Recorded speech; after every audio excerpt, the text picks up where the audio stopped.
All right, to Las Vegas now, where police are holding a news conference on an arrest in that Tesla dealership firebombing. Let's listen in. Based on the updated evidence that we now have a better understanding, a more comprehensive understanding of what actually happened. And I'm going to provide some details as we walk through a little bit of a timeline on what occurred and then what we know about the suspect now. So we'll begin with just talking about how the suspect arrived. He arrived east of the location in a vehicle, showed up in a black sedan just parked east of the Tesla Collision Center. You can see on this video clip here, we highlighted the area because it's at the top of your screen, and you'll be able to see the arrival of the vehicle. You'll be able to see that the vehicle comes in, originally driving westbound where you can see the headlights, and then turns around where you can see the taillights, and he reverses back into where he parks. The suspect then proceeds on foot and approaches the corner of the building.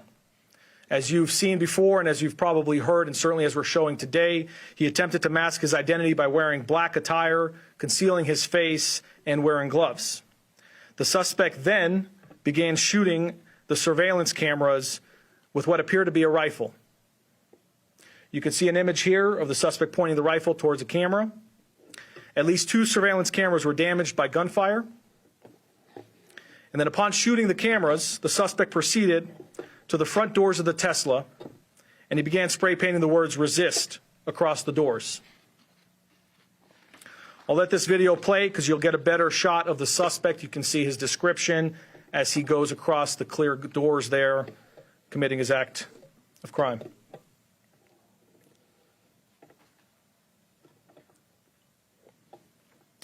Once he finishes spray painting the words "resist" on the doors, he then approaches multiple Tesla vehicles that were parked in the front of the center. He proceeded to shoot into each vehicle and used a Molotov cocktail to set the vehicles on fire. We'll play a few video clips here to kind of show you his behavior. You can see him right there in the dark clothing. He casually walks over to his first vehicle that's targeted. He will soon put down his backpack onto the ground.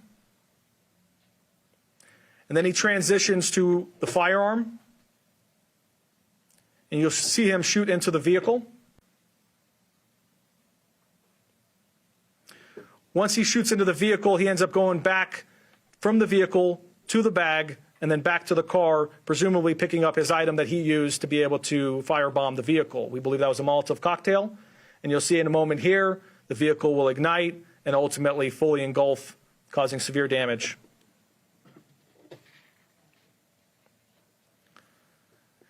The suspect then continues on to a second vehicle, and you can see here he's on to the second target. He'll do very similar behavior where he shoots into the vehicle, he goes into the backpack, retrieves an item, and ultimately you'll notice here that he ends up getting the second vehicle on fire as well.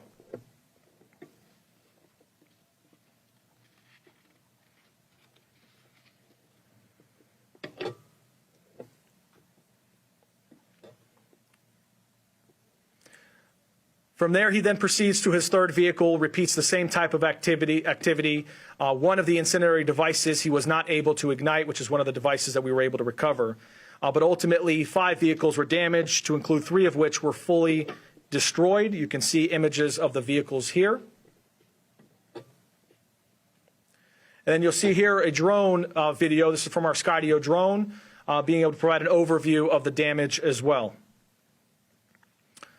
After this, the suspect then proceeds and flees east, gets in his vehicle, and leaves the area.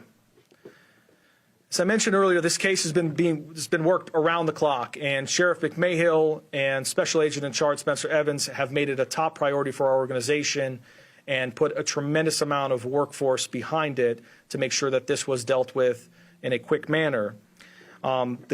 Because of that, in 8 days around the clock with our teams, we were able to identify the suspect's vehicle as a black Hyundai Elantra.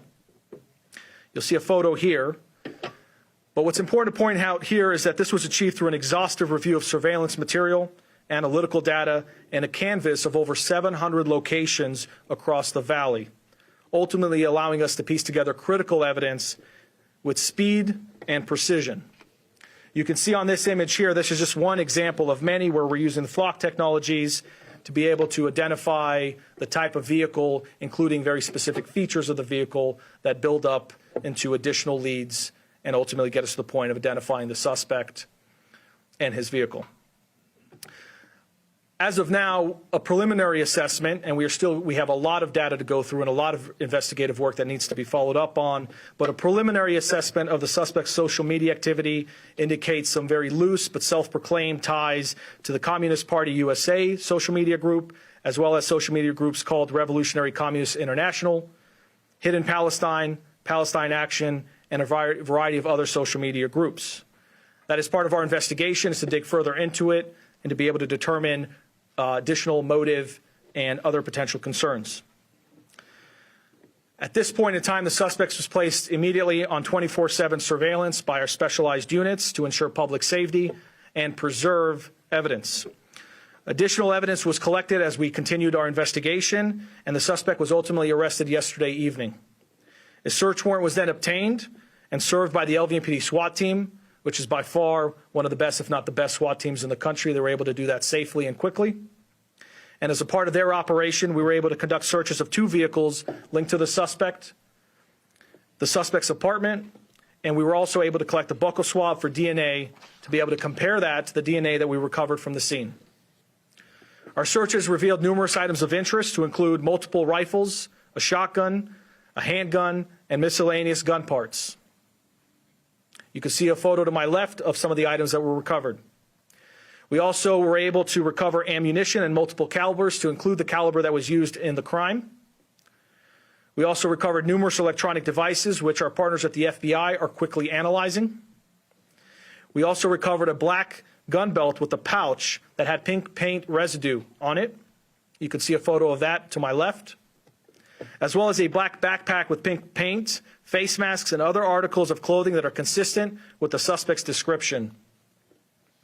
We also recovered other key pieces of evidence that we're still evaluating at this time that do connect the suspect to this attack.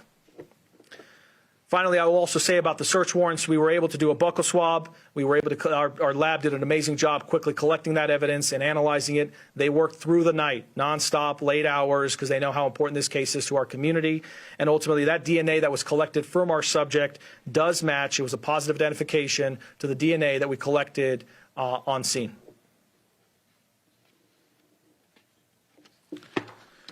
It's also worth noting, I'll just kind of conclude here by talking about the charges. So for now, at this point in time, he was charged with numerous felonies to include 3 counts of arson, 3rd degree, 3 counts of unlawful possession of explosive or incendiary device, 4 counts of destroying property, and 5 counts of discharging a firearm into a vehicle or structure.